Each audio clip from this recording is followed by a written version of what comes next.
Some Catholic people would be against it coming, but there is a lot of Roman Catholics that come down to watch the parade. We don't get offended with their parades. They've got parades, IRA Republican parades. One of my long-time Catholic friends texted me yesterday and called me an orange bee, but in a good way. In the future, I think Ireland will be one of the big ones to live under the same roof. There's Protestants to go to St Patrick's Day, so to me, like, they should just come and suck it up and come and enjoy it. It's also about the celebration of the Battle of the Boyne, when King William defeated King James at the Battle of the Boyne in 1690.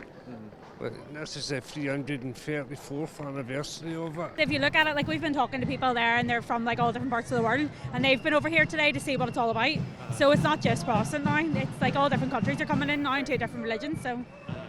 So you've got people from all over the world coming, of course, but then there's the other half of the community here. The other half have their part of their day as well. They have St Patrick's Day, so they have their day and we have our day, and that's just how it is. Do you think St Patrick's Day and the 12th of July are similar in the... Yeah, because they have, that's, to me, that's their day and this is our day, so... I guess the difference someone might say would be St Patrick's Day is a celebration of a nationality rather than an event. The 12th of July is celebrating the Battle of the Boyne, which was a Catholic king versus a Protestant king. The Protestant king won. So there's an aspect of supremacy to it. Do you subscribe to that at all? Well, it's different for both cultures. There's people on the mainland might know their history, but both sides of the community need to sort of go forward from previous conflicts.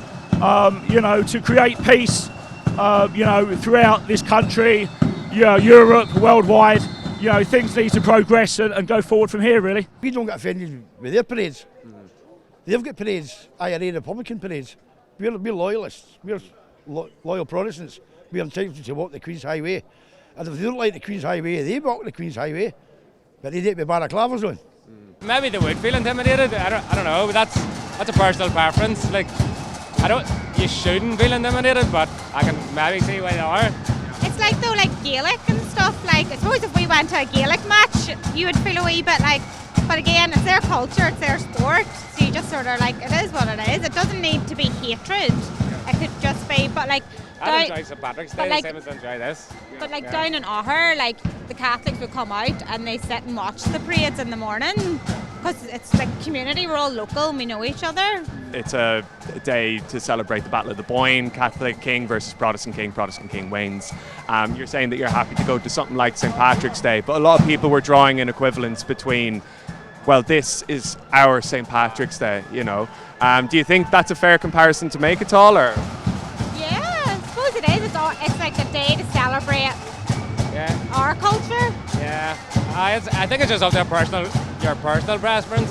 Some people are more staunch or hardcore than others, but I feel that you should be able to go to everything. Historically, this march hasn't necessarily been, the other side of the community in Northern Ireland haven't necessarily felt that welcome at these events, or they've certainly not felt that they could go to something like that. Before the Troubles, it was quite a community thing, and then we had the Troubles, but certainly Catholics are welcome, it's just...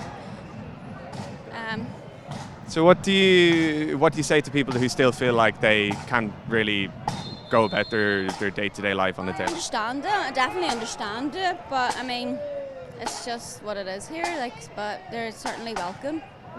There's bigots on both sides. Some Catholic people would be against it coming, but there is a lot of Roman Catholics that come down to watch the parade. I used to work with guys and they would have been down, watching the parade, bringing their children down and watching the parade down in Castle Street and all that there. So everybody comes out for a watch it there.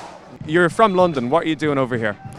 Supporting the Loyalist cause from the mainland, celebrating the Battle of the Boyne from 1690 and embracing the culture of Ulster. So you've got, obviously this is one part of the community of Northern Ireland. A lot of the Catholics would feel kind of affronted or not sure about coming out for a day like today. What do you say to that? Well, I think, it's quid pro quo from St Patrick's Day. I think the whole of Ireland, should celebrate this. What do you think about how, say, the Catholic community might feel about something like this going through their city? To them, no, they should be used to it by now, so they should.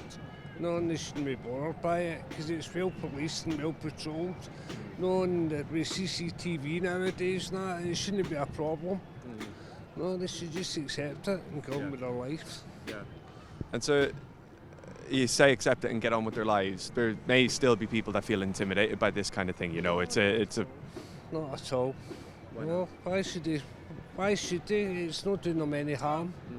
I suppose their argument might be something like the Orange Order. It doesn't allow Catholics into it. It's an organisation that kind of displays supremacy by going on these marches and that kind of thing. There's a rule within the Orange Order that Catholics can't join. They've got to come from a Protestant heritage within it. But I'd like to see over in Scotland, I've got mixed communities. My neighbour could be a Catholic. I'd like to see that happen over here, and I think it might all quieten down a bit more, but I can't see it happening over here. Why not? Because of the religious beliefs that they still hold on to the past and that, and it's all to do with politics as well. If you say it like that, the front doesn't come to that, because if you don't like the Orange institution or the celebrations of the parades, you just stay in or go somewhere else. We're okay with that. We're not here to cause any trouble. But here is a Christian organisation. They're brilliant. We go on with everybody. But it's just a religion thing here, isn't it? The nationalist community is becoming the political majority in Northern Ireland, or certainly the Sinn Féin are the majority of seats, that kind of thing. What do you think that says about Northern Ireland in the future? In the future, I think Ireland will be one day, and everybody will need to live under the same roof, so they will.